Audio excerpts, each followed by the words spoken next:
Hello दोस्तों, अब हम सीखने जा रहे हैं स्पेशल फंक्शन का एक important function that is called MacRobert's E function. इसी फंक्शन को हम सिर्फ और सिर्फ ई फंक्शन से भी बोलते हैं और कभी कभार मैक्रोबर्ट्स ई फंक्शन भी आता है। तो जो मैक्रोबर्ट्स है उसमें आप सोच रहे होंगे ये आर कैपिटल क्यों है, इसकी स्पेलिंग में ही ऐसा है, मैक्रोबर्ट्स ई फंक्शन। तो हम देख लेते हैं मैक्रोबर्ट्स ई फंक्शन कैसे डिनोट करते हैं। MacRobert's E function denoted by capital E. अब ई के अंदर क्या आएगा, पी सेमी कॉलन, ये सेमी कॉलन मार्क है, सिंबल है। अल्फ़ा 1 से कहाँ तक, अल्फ़ा पी तक, दो बिंदु, रो 1 रो 2 रो 3, यहाँ पे क्या है रो क्यू तक, और फिर यहाँ पे क्या है z। ऐसे हम मैक्रोबर्ट्स ई फंक्शन को क्या करते हैं, हम ऐसे रिप्रेजेंट करते हैं। MacRobert's E function denoted by this is defined in terms of generalized hypergeometric function as। देखो वैसे मैक्रोबर्ट्स ई फंक्शन को हम इस तरीके से डिनोट करते हैं, बट अगर हमें इसी मैक्रोबर्ट ई फंक्शन को हाइपरजोमेट्रिक फॉर्म में शो करना है, हाइपरजोमेट्रिक फंक्शन के फॉर्म में शो करना है, तो हम इसको ऐसे भी रिप्रेजेंट कर सकते हैं। ये क्या लिखा है हमने, ई पी, वही मैक्रोबर्ट्स ई फंक्शन लिखा है, इसका शॉर्ट फॉर्म है ये, इसका क्या है ये शॉर्ट फॉर्म। तो मैक्रोबर्ट्स E function is equals to, यहाँ पे कितने अल्फ़ा हैं, पी तक, तो अल्फ़ा 1 अल्फ़ा 2 अल्फ़ा 3 और ये अल्फ़ा पी। ऐसे ही यहाँ पे ये क्या है रो, और एस की वैल्यू कहाँ से कहाँ तक है, एस की वैल्यू कहाँ से है जेड, वो क्यू तक।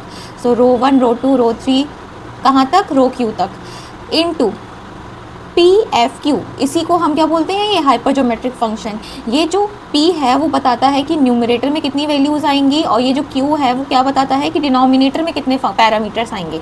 सो न्यूमरेटर में हमारे पास पी पैरामीटर है, डिनोमिनेटर में हमारे पास क्यू पैरामीटर है, और यहाँ पर क्या आएगा -1/z, और यहाँ क्या था z।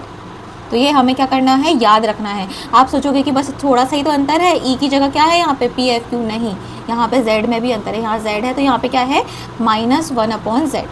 अब हम देख लेते हैं, और यहाँ पे जो पैरामीटर्स वगैरह दिए हैं, जो अननोन वेरिएबल हैं, वो क्या है उसका मतलब देखो, p and q are non negative integer. p q कैसे होने चाहिए, नॉन नेगेटिव इंटीजर्स, ऑब्वियस सी बात है, क्योंकि ये कौन सा सिंबल है, गामा वाला, तो यहाँ पे जो नंबर्स आते हैं वो नॉन नेगेटिव होते हैं। So p and q should be non negative integer such that p is less than और इक्वल टू q + 1, ये कंडीशन फुलफिल होनी चाहिए। And second point is alpha 1 alpha 2 alpha 3 कहाँ तक, अल्फ़ा p तक, these are called numerator parameter. Rho 1 rho 2 rho 3 rho q, these are called denominator parameter. None of ps मतलब यहाँ पे pq ही है, जनरल हम इसको रो एस से शो कर रहे हैं, तो general none of rho s is zero और नेगेटिव, नेगेटिव इंटीजर। इसमें से जो भी डिनोमिनेटर है ऑब्वियस सी बात है ज़ीरो भी नहीं हो सकता और नेगेटिव भी नहीं हो सकता। और ये पी एफ क्यू क्या शो कर रहा है, P F Q denotes the generalised hypergeometric case. This is called generalised hypergeometric case where in numerator we have p parameter and in denominator we have q parameter, and this symbol is called gamma function where this denotes the gamma function। तो ये हमारा मैक्रोबर्ट्स E function को denote करने का तरीका है।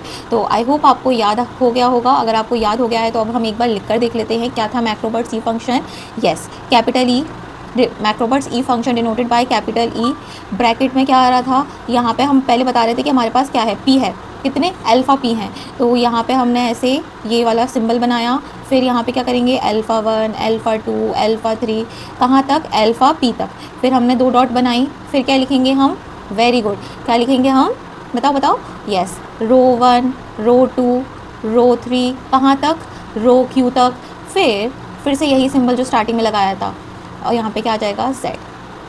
इसी को अगर हमें हाइपरजोमेट्रिक फॉर्म में शो करना है तो हम हाइपरजोमेट्रिक केस में क्या शो करते हैं, कैसे शो करेंगे हम इसको हाइपरजोमेट्रिक केस में शो करेंगे, ई ब्रैकेट, यहाँ पे क्या था, p, फिर यहाँ पे अल्फ़ा p, यहाँ पे वही symbol p comma alpha p comma rho, sorry दो बिंदी, यहाँ पे रो और ये s, फिर यहाँ z इज़ इक्वल्स टू कितने अल्फ़ा हैं, p तक, gamma alpha 1 gamma alpha 2 gamma alpha 3 कहाँ तक, gamma alpha p divided by gamma rho 1 gamma rho 2 gamma rho 3 कहाँ तक, गामा रो q तक, इनटू हाइपरजोमेट्रिक केस का generalised form P F Q किसके बराबर था, यस पी एफ क्यू। यहाँ पे क्या आएगा, वही एज इट इज़ सेम, क्या था यहाँ पे, हाँ p कॉमा बताओ बताओ, अल्फ़ा 1 अल्फ़ा 2 कहाँ तक, अल्फ़ा पी तक 2 बिंदी, फिर यहाँ पे क्या आएगा, रो 1 रो 2 और ये रो क्यू तक। फिर यहाँ पे हमें ध्यान रखना था, यहाँ पे क्या आ रहा था हमारा -1/z। तो एक बार चेक कर लेते हैं क्या हमने सही लिखा है। हमने एकदम सही लिखा है, चेक कर सकते हैं आप लर्नर्स। हमने क्या कर लिया, साथ साथ हमने याद भी कर लिया, बस हमने थोड़ा सा मिस्टेक कर लिया, यहाँ पे पी की ज़रूरत नहीं थी।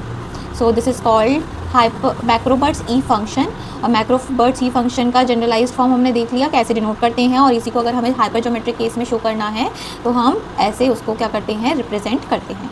तो आई होप आपको ये समझ में आया होगा। अगर आपको हाइपरजोमेट्रिक फंक्शन नहीं आता है तो पहले आप वो सीखिए, what do you mean by hypergeometric function. मिलते हैं नेक्स्ट पार्ट में जिसमें हम मेजर जी फंक्शन सीखेंगे। Stay tune for the next part learners. I hope learners आपको मेरी वीडियोस पसंद आ रही होंगी। अगर आपको मेरी वीडियोस पसंद आ रही हैं so please do like share and subscribe.